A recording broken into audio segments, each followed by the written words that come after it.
Hola, en este tutorial vamos a explicar cómo gestionar los permisos que va a tener cada usuario. Ten en cuenta que para poder hacer estos cambios, tu perfil debe ser de administrador. Una vez dentro de la sección Usuarios del motor de decisiones, visualizamos el listado de credenciales existentes.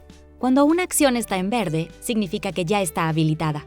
Para habilitar o deshabilitar, simplemente hay que hacer clic en cada opción. El PIN es el código identificador de cada usuario dentro de la cuenta. El alias sirve para que quien administra la plataforma identifique a qué persona corresponde cada PIN. Para cambiar la clave de acceso de cada PIN, hay que hacer clic en Editar clave y luego en el icono de tilde. Además, se pueden habilitar y deshabilitar políticas haciendo clic en Editar accesos dentro de cada usuario. Para ver el historial de cambios, hacemos clic en Ver log y debajo figurará el registro de fechas, permisos y accesos de cada usuario.